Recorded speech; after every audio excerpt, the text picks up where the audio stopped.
안녕하세요. 좋은 아침입니다. 오늘은 느헤미야 8장부터 10장까지 함께 보도록 하겠습니다. 어제까지 보면은 굉장히 엄청난 방해가 있었죠. 이 엄청난 방해 속에서도 예루살렘 성벽이 완공되는 장면을 보았습니다. 자, 그런데 말입니다. 오늘부터는 좀 분위기가 좀 달라집니다. 자, 성벽은 완성됐는데 하나님은 거기서 끝내지 않으시더라고요. 왜냐하면 하나님은 단순히 무너진 건물만 다시 세우길 원하신 게 아니라 무너진 백성의 마음, 그 신앙까지 회복되길 원하셨기 때문인데요. 자, 그러니까 오늘 느헤미야 8장부터 10장은 외적인 그 재건 이후 시작된 내적인 회복 이야기라고 보시면 될 것 같아요. 자, 여러분 생각을 해보세요. 성벽이 아무리 튼튼해도 백성의 중심이 무너지면 결국 다시 무너질 수밖에 없지 않겠습니까? 자, 그래서 하나님은 이제 백성들을 말씀 앞으로 다시 불러 모으십니다. 자, 그런데 여기서 정말 놀라운 장면이 나와요. 자, 이스라엘 백성들이 스스로 에스라에게 말합니다. 율법책을 가져와 읽어주십시오. 예? 그러니까 누가 억지로 시킨 게 아니야. 너무 대단하지 않습니까? 그러니까 우리가 성경을 억지로 읽는 게 아니고 우리가 스스로 성경을 읽겠다 이렇게 얘기한 거나 똑같은 거죠. 백성들 스스로 하나님의 말씀을 듣고 싶어 했다는 거예요. 자, 이게 진짜 부흥의 시작이 아니고 뭐겠습니까? 자, 에스라는 수문 앞 광장에 서서 남자와 여자 그리고 알아들을 수 있는 모든 사람들 앞에서 율법책을 읽기 시작합니다. 자, 근데요. 여러분 8장 3절을 한번 보세요. 깜짝 놀랐을 겁니다. 이들이 율법책의 말씀에 귀를 기울여 듣는 시간이요. 와, 새벽부터 정오까지라고 적혀 있어요. 여러분, 새벽부터 말씀을 듣는다? 만약 우리였으면 가능했겠습니까? 예? 예배 시간이 1시간만 지나도 집중력이 흐려지고 막 핸드폰을 보고 싶고 막 언제 끝나나 하고 그러잖아요. 예? 근데 지금 백성들은요. 끝까지 귀를 기울여서 들었다는 거예요. 왜냐? 예? 하나님의 말씀에 대한 그 갈급함 그게 있었기 때문이거든요.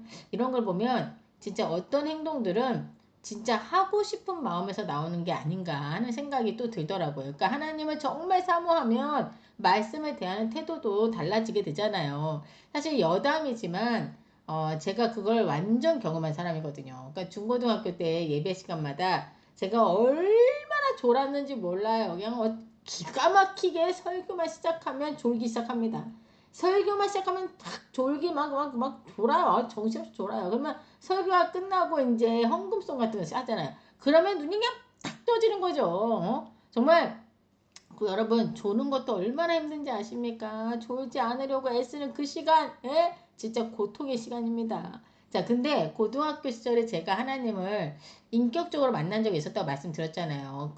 지금도 생각나요. 정확하게 토요일 오후 학교에서 와서 제가 주찬양집 테이프를 딱 틀어놓고 찬양을 듣고 찬양을 듣다가 정말 예수님이 어떤 분이신지 예수님이란 분이 어떤 분인지 정확하게 알게 됐거든요. 그래서 예수님이 나의 죄 때문에 돌아가셨던 십자가 못 보게 주셨다는 그 사실 때문에 일주일 넘게 정말 엄청 울었거든요. 베개가 다 젖도록 펑펑 울면서 예수님께서 나의 죄 때문에 대신 십자가 못 박혀 돌아가셨다는 그 사실 때문에 정말 얼마나 울었는지 몰라요. 자, 그런데요.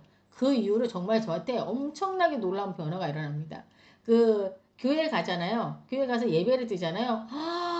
하나님의 말씀이 그렇게 달 수가 없어요. 꿀처럼 달다는 말을 전 그때 경험했어요. 예. 정말 한마디도 놓치지 않으려고 그냥 길을 쫑긋해서 듣는데 정말 초집중해서 들었거든요. 와, 저도 그런 경험이 있었답니다. 예. 그리고 또, 지금도 몇 시간이고 성경 공부를 하잖아요. 예.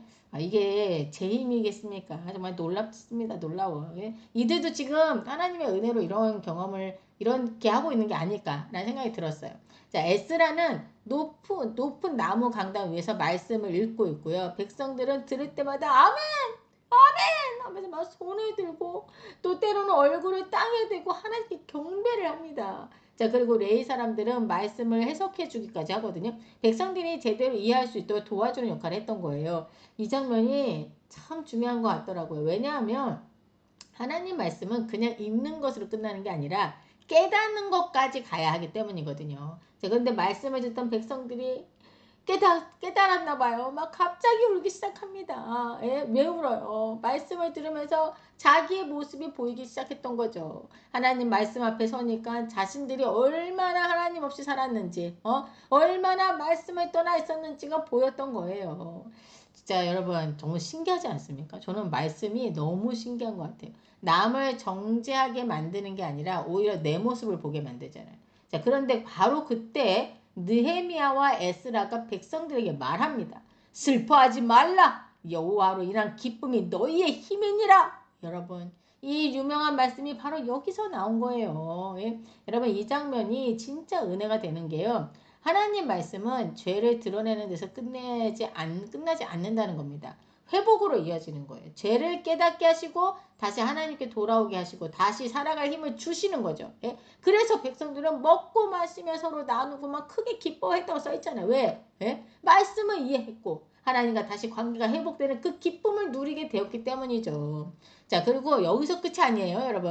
예? 백성의 지도자들과 제사장들과 레위 사람들이 말씀을 더 배우기 위해 뭐 다시 에스라에게 모입니다. 막 스스로. 여러분 이 열심히 느껴지십니까? 예? 야, 말씀 좋네. 이게 이렇게 끝나는 게 아니에요. 더 배우고 싶다. 이건 거죠. 자, 그러다가 초막절 규례를 발견하게 됩니다. 자, 근데 여러분 여기서 중요한 건 그들이 말씀을 깨닫자마자 바로 행동으로 옮겼다라는 거예요. 아, 우리 이거 해야 되는 거네. 그러면서 이걸 딱 느낀 거예요. 이게 이런 거구나. 그러면서 막, 그럼 바로 우리 해야지. 라며 하면서 바로 나뭇가지를 가져다가 초막을 짓고 절기를 지키기 시작합니다. 예? 성경은 여호수아 때 이후로 이렇게 크게 지킨 적이 없었으므로 이에 크게 기뻐하며 라고 적혀 있거든요. 왜 이들이 이렇게까지 기뻐했을까요? 초막절은요, 하나님께서 광야에서 자기 백성을 보호하시고 인도하셨던 그 은혜를 기억하는 절기였기 때문입니다. 자, 그러니까 지금 백성들은, 아, 그래, 우리가 여기까지 온 게 하나님의 은혜였구나. 이거를 다시 깨닫고 있는 거죠. 자, 그리고 동시에 저 역시, 하나님께 감사하는 마음이 생기더라고요. 제가 지금까지 이렇게 살아온 게 다 하나님의 은혜였지. 맞아, 맞아, 맞아. 맞아. 내 힘으로 어떻게 우리 두 마리를 다 키우면서 여기까지 혼자 올 수 있었겠어. 하면서 막 감사가 또 막 넘치더라고요. 예? 그리고 여러분, 진짜 회복은요. 말씀을 듣고 감동받는 데서 끝나는 게 아닙니다. 즉시 순종으로 이어지고 어떤 행동의 변화가 생기게 되는 거거든요. 자, 오늘 그런 모습을 지금 다시 한번 이 백성들의 모습을 통해서 확인하게 되잖아요. 우리가 지금. 그죠? 사실 우리도 말씀을 듣고 그래 맞아 이렇게 살아야지. 근데 행동까지 이어지는 건 쉽지 않거든요. 그쵸? 맞죠? 자, 그런데 지금 백성들은 말씀에 깨닫자마자 움직이고 있잖아요. 그러니까 보는 제가 정말 다 감사하고 감격스럽더라고요. 자, 그리고 9장으로 가면 분위기가 좀 다시 엄숙해집니다. 백성들이 금식을 하며 배옷을 입고 흙을 뒤집어 쓰고 하나님 앞에 나아가는데요. 그리고 자기 죄를 철저히 자백하기 시작합니다. 여기서 레위 사람들이요. 아주 긴 기도를 드려요. 예? 이 기도가 진짜 대단하거든요. 창조부터 시작해서 출애굽, 광야생활, 가나안 정복, 그리고 또 사사시대, 왕정시대까지 이스라엘의 그 역사를 쫙 돌아봅니다. 예? 근데 그 기도의 핵심이 뭔지 아십니까? 우리는 계속 실패했지만 하나님은 계속 은혜를 베푸셨다. 라는 거예요. 예? 백성들은 반복해서 하나님을 떠났죠. 뭐 말해 뭐합니까? 그쵸? 근데 하나님은 어떻게 하셨어요? 끝까지 포기하지 않으셨어요. 지금 이 얘기를 왜 해주고 계시겠어요? 포기하지 않으셨으니까 이 말씀을 선포하고 이들이 듣게 하시고 깨닫게 하시는 거잖아요. 네? 광야에서도 먹이시고 인도하시고 구름기둥과 불기둥으로 함께 하셨고 또 계속 참아주셨고 기다려주셨지 않습니까? 19절 보시면 주께서는 주의 크신 긍휼로 그들을 광야에 버리지 아니하셨다라고 고백합니다. 자, 여러분 이게 정말 얼마나 큰 은혜입니까? 우리는 허구한 하나님을 잊어버리고 떠나고 내가 힘들면 또 붙들었다가 또 다시 편안해지면 또 잊어버리고 또 버리고 이게 우리잖아요. 근데요 우리 하나님은 언제나 끝까지 붙들고 계신다는 겁니다. 우리를. 백성들도 드디어 인정해요. 우리가 쟤 때문에 이렇게 됐다. 남 탓하지 않습니다. 환경 탓 안 합니다. 자기 죄를 솔직히 인정합니다. 그리고 이제 다시는 하나님을 떠나지 않겠다고 언약을 새롭게 세웁니다.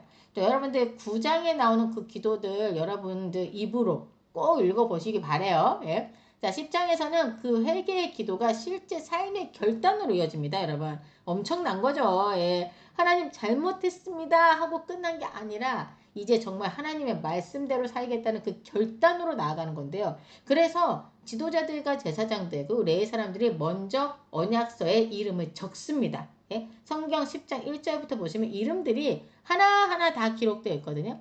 자, 이 이름들은요, 단순한 명단이 아닙니다. 우리가 이제 다시 하나님의 백성으로 하나님의 율법에 순종하며 살겠습니다 라는 그 결단과 서약의 이름들인 거예요. 서약을 한 사람들인 거예요. 그러니까 이들은 마음속으로만 다짐한 게 아니라 공동체 앞에서 공개적으로 하나님과의 언약을 다시 붙들겠다고 선언을 했던 겁니다. 자, 그리고 이어서 이제 백성들도 함께 동참을 하는 거예요. 이방인과의 통혼을 끊고 안식일과 안식년을 지키고 하나님과의 질서대로 살아가겠다라고 결단을 한 겁니다. 예? 자, 이방인과의 결혼을 왜 저렇게 까지 심각하게 여겼죠, 여러분? 예, 맞습니다. 이건 단순한 민족 차별 이야기가 아니에요. 당시 이방 민족들은요, 이방 민족 하면 떠오르는 게 뭐야? 우상 숭배. 예? 이거잖아요. 개구리 신, 태양 신, 물고기 신, 파리 신, 막 정말 셀 수 없이 많은 우상들이 있었지 않습니까? 하나님은 이스라엘이 그런 우상 숭배에 물들어 하나님을 떠나게 된 걸 아셨던 거예요. 예? 그래서 이게 배타주의가 아니라 신앙의 순결성, 거룩함을 지키기 위한 명령이었던 겁니다. 예? 근데 말이 안 되잖아요. 하나님이 창조한 것들을 왜 인간이 하나님이 아닌 그 창조물을 섬깁니까? 예? 말이 안 되는 거. 걔 가만 보면 진짜 말이 안 되는데 왜 그렇게 했을까 싶은. 사실 우리도 마찬가지고 돈도 우리가 만드는데 우리가 돈을 따라가잖아. 예? 맞죠? 예. 이상한 거지, 이상한 거예요. 자, 그리고 백성들은 성전을 위한 헌신도 다시 회복됩니다. 자, 첫 열매를 드리고 레위인들과 제사장들이 하나님의 일을 잘 감당할 수 있도록 돕고, 예? 하나님 중심의 삶을 실제로 다시 세워가기 시작합니다. 자, 여러분 결국 느헤미야 8장부터 10장까지 해서 하나님이 말씀하시는 건 이거예요. 성벽만 다시 세워서는 안 된다. 너희 마음도 다시 세워줘야 한다. 겉모습만 회복됐다고 끝난 게 아니라 말씀 앞에 다시 서야 하는 거고 죄를 인정해야 하고 삶으로 순종해야 한다는 걸 지금 말씀하고 계신 겁니다. 자, 그리고 이 말씀은 오늘 우리에게도 그대로 적용되겠죠, 여러분. 그렇죠? 우리도 교회 다니고 예배 드리고 신앙생활 합니다. 그렇죠? 자, 근데 정말 중요한 건 내 중심이 하나님께 향하고 있느냐 이거잖아요. 말씀을 듣고 감동받는 거, 예, 아유, 아멘, 오늘 말씀 너무 좋았습니다. 뭐 이걸로 멈추면 안 된다는 거죠. 이걸 넘어서 실제로 그 말씀 따라 순종하며 살아가고 있느냐 이거지 않습니까?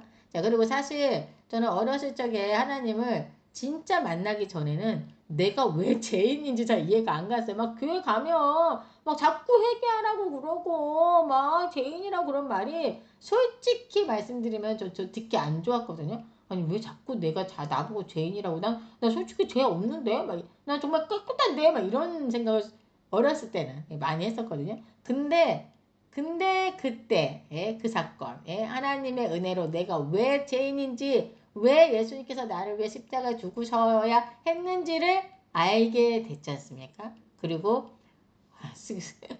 알게 되면 또 뭐해? 시간이 흘러서 또 잊어먹고 살다가 다시 한번 또 하나님의 말씀을 읽기 시작한 후부터 어떻게 됩니까? 깨닫게 된 거죠. 사람은 정말 계속 잃어버리는 것 같아. 잊어버리는 것 같아. 근데 하나님께서 계속 매 순간 기회를 주시더라고요. 그래서 제가 지금의 여기까지 오게 된 것 같아요. 나는 우상숭배와 정말 거리가 멀다고 생각했었는데 내 안에도 하나님보다 내가 더 사랑하는 것들이 정말 많이 있었고 나는 진짜 겸손한 사람인 줄 알았거든요. 근데 내 뜻대로 살고 싶어하는 그런 교만한 마음이 있었다는 것을 알게 되었던 거죠. 겉으로는 하나님을 믿는 사람이라고 하면서 하나님 없이 살아가고 있었더라고요. 제가 그때서야 비로소 진짜 나야말로 진짜 죄인이구나 라는 걸 깨닫게 됐던 것 같아요. 그래서 회개는 단순히 나 자신을 정죄하는 게 아니라 하나님 앞에 진짜 내 모습을 인정하고 다시 하나님께 돌아가는 거라는 걸 알게 되었던 것 같습니다. 자, 오늘 느헤미야 시대의 백성들도 바로 그렇게 하나님 앞에 나아가고 있었던 거예요. 예. 자, 오늘 느헤미야 말씀은 우리에게 묻고 있는 것 같아요. 너는 정말 하나님 말씀을 삶의 기준으로 삼고 있니? 그리고 동시에 넘어졌어도 다시 돌아와라. 내 말씀 앞으로 나와라. 내가 다시 너를 회복시키겠다라고 우리에게 말씀하고 계신 것 같더라고요. 오늘도 하나님의 말씀 앞에 우리의 마음을 다시 세우고 듣기만 하는 자가 아니라 순종으로 살아가는 저와 여러분들 되길 바랍니다. 다 같이 기도하겠습니다. 주님, 오늘도 말씀 앞에 우리를 세워주셔서 감사합니다. 무너진 성벽보다 먼저 무너진 우리의 마음을 회복하기 원하시는 하나님을 바라보게 하시고 겉모습의 신앙이 아니라 진심으로 하나님을 사랑하는 마음으로 살아가게 하여 주옵소서. 말씀을 듣는 데서 끝나는 것이 아니라 깨닫는 말씀에 순종하며 살아가게 하시고 넘어질 때마다 다시 하나님께 돌아오는 은혜를 허락하여 주옵소서. 오늘도 우리의 삶을 붙들어 주시고 하나님의 길로 인도하여 주실 줄 믿으며 이 모든 말씀 우리 주 예수 그리스도 이름으로 기도드립니다. 아멘.